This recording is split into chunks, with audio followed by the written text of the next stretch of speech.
penal en la República Mexicana. Vamos a analizar algunos antecedentes constitucionales del por qué estamos en donde estamos actualmente, con 33 códigos procedimentales en los distintos estados que generan inseguridad jurídica y que generan distorsiones en la aplicación de la justicia penal. Por ello, el día de hoy hemos invitado a 3 expertos en la materia penal que han estado y estarán involucrados en las discusiones ante el Congreso de la Unión, precisamente para escoger cuáles son los contenidos más adecuados para solucionar esta problemática que enfrenta la impartición de justicia penal en nuestro país. Veremos que 3 propuestas de modificar y de crear un ordenamiento único por primera ocasión, como nos comentarán, pues hay en esencia una consistencia en las ideas que deben de recogerse finalmente para poder enfrentar este reto que fue incluso parte del Pacto por México. Hemos tenido la oportunidad de grabar otros programas en donde precisamente se ha hecho referencia a este documento político, el Pacto por México, firmado por los 3 principales partidos políticos, en donde se han mencionado cuáles son las directrices que deberá seguir esta administración en lo que se refiere a modificaciones constitucionales. Entonces, voy a cederle la palabra a los invitados del día de hoy. Iremos discutiendo y analizando este tema tan importante. De mi derecha hacia la izquierda, le doy la bienvenida a Rodolfo Félix, Rodolfo, abogado, pues muy conocido en el medio penal, ex procurador de justicia del Distrito Federal, pues autor de muchísimos documentos interesantes desde el orden académico, abogado postulante, en fin, pues bienvenido, nos sentimos honrados con tu presencia en este programa, Rodolfo. También un viejo conocido, el expresidente de la Barra Mexicana, Colegio de Abogados, abogado también postulante en la materia penal, con gran trayectoria, Luis Madrigal Pereira. Gracias, Alejandro, encantado de estar siempre con ustedes. El doctor Samuel Hernández del INACIPI, también abogado postulante, gran conocedor de este tema, pues bienvenido también, doctor. Espero que podamos compartir algunos de los conocimientos que ustedes tienen y que podamos ir desmenuzando este tema. Yo le pediría a Rodolfo Félix, si fuera tan amable, de hacernos una presentación del tema con los antecedentes constitucionales y lo que tú consideres que puede ser importante sobre la base de lo que hemos platicado, que este programa pues es visto por muchos abogados, pero también por mucha gente que no tiene esa profesión y que tiene mucho interés precisamente en ver cómo se va a abordar un tema tan significativo en lo que se refiere a la impartición de justicia penal en México, si fueras tan amable. Cómo no, mira, pues sobre todo aprovechando el día de hoy, que estamos en una fecha significativa para la reforma constitucional del 18 de junio de 2008, lo cual nos dice que hoy ya nos quedan 3 años para completar esta reforma en todo el territorio nacional y tener en todo el país la aplicación de este sistema que llamamos acusatorio, y que no es sino una forma distinta de aplicar el proceso penal, de llevar a cabo el enjuiciamiento de los casos penales, a como la hemos venido haciendo tradicionalmente o bajo un sistema que ya llamamos un viejo sistema. Aquí todos sabemos que hubo una reforma constitucional el 18 de junio de 2008. La idea de esta reforma fue precisamente buscar mudar a un sistema de justicia diferente de un sistema de justicia tradicionalmente escrito, un sistema de justicia en donde la oralidad no predomina, un sistema de justicia en donde hay ausencia de los jueces en las actuaciones propias del Poder Judicial cuando se está en el proceso, un sistema en donde todo se construye desde un principio en la investigación a través de prueba y se llega con prueba de inicio, se parte con prueba y se llega con prueba al final, que son minijuicios, etcétera, ¿no? Y un sistema que es de todos conocido, que es un sistema pervertido, en donde impera, digamos, como el sello característico, la enorme corrupción que existe en el mismo. Y que además, hay que decirlo, es un sistema que ha coadyuvado a que con el paso del tiempo los abogados seamos menos abogados por estas facilidades que da para que se corrompa el sistema y pues la impartición de justicia no sea tan buena ni tan transparente como se debe ser. Entonces nos mudamos a un sistema con esta reforma constitucional que lo que predomina son distintos principios que lo rigen, entre ellos, por supuesto, el que exista publicidad, es decir, un control social de las partes y de la sociedad que va a tener un acceso libre, con algunas limitaciones, a apreciar la actividad de los jueces que actúan, de los fiscales, de los defensores, en donde hay una efectiva contradicción, donde las partes se enfrentan en circunstancias de igualdad, hay igualdad de armas, en donde existe publicidad, en donde existe concentración, es decir, todo se celebra, y hablando de juicio, porque la gente lo conoce normalmente como el juicio oral o los juicios orales. Los juicios orales son tan solo una parte de todo esto, que es un tema muchísimo más complejo. Entonces es un sistema en donde la característica esencial es que las partes se enfrentan en igualdad de condiciones frente a un juez, en donde el juez ya no es el viejo juez que no solo decidía qué se hacía, un juez que en el viejo sistema lo que hacía era precisamente incluso solicitar el mismo la práctica de pruebas. Acá ya no se puede. Hay un control entre las partes, que es un control horizontal en el nuevo sistema. El juez simplemente conduce la audiencia y ve que se observen las formalidades que la ley prevé, y de lo que se trata pues es de transparentar el sistema, hacerlo más eficaz, ¿no?, y asequible, con mayor respeto a los derechos.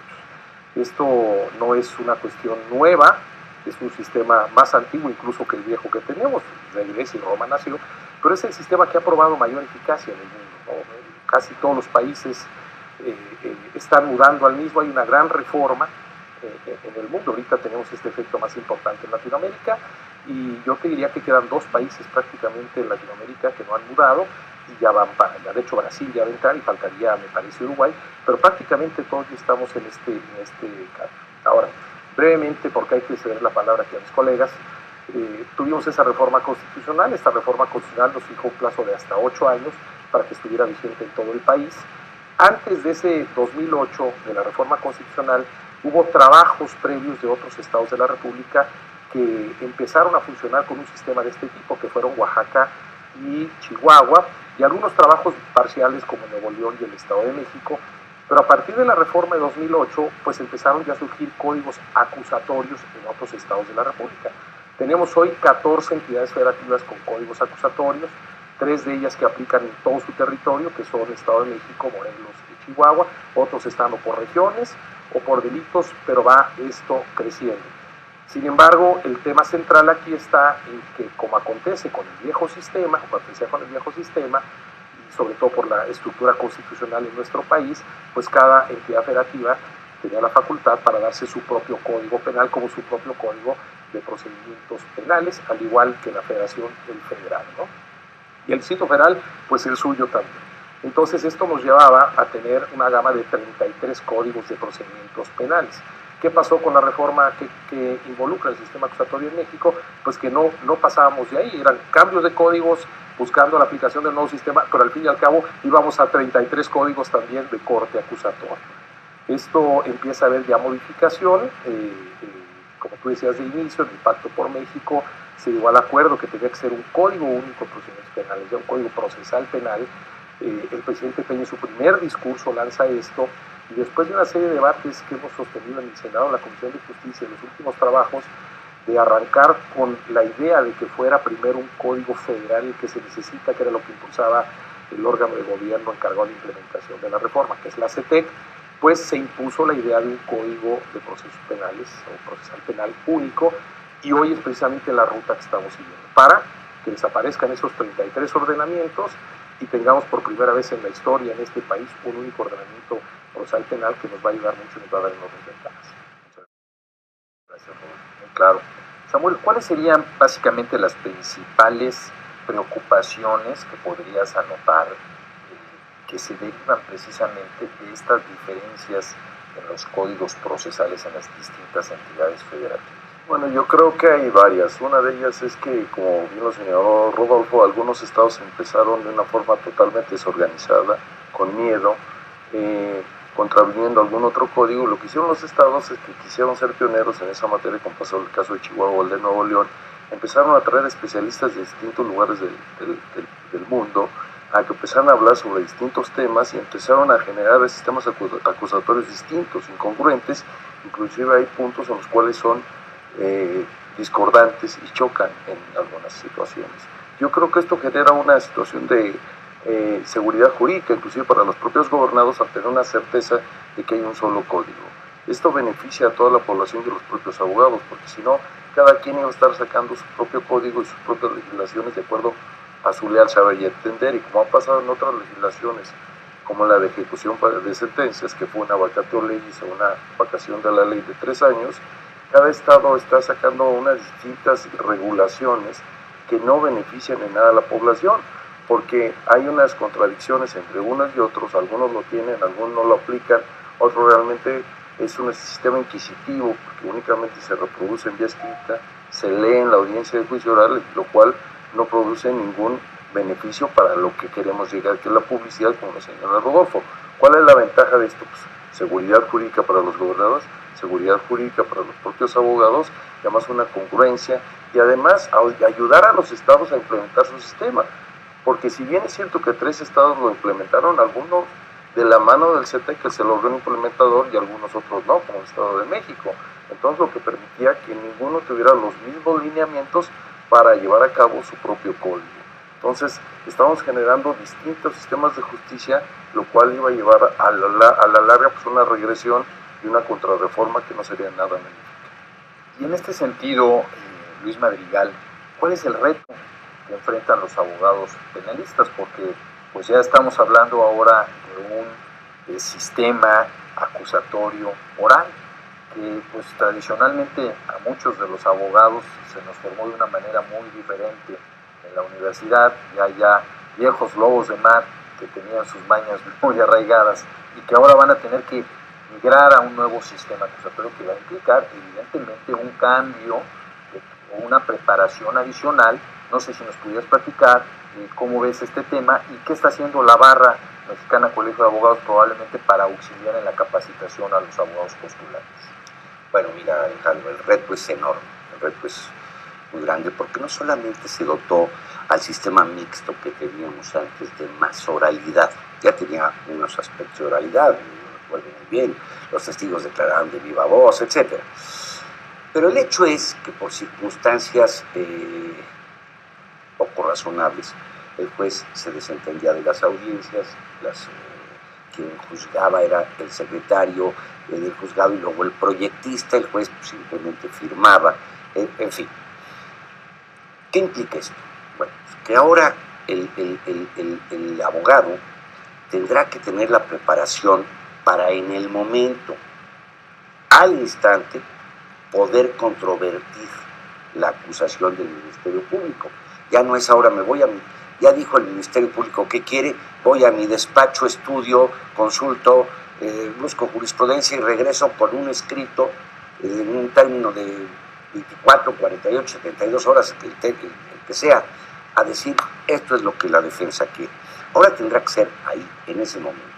Y esto implica no solamente dotar de conocimientos al abogado, sino que implica algo más.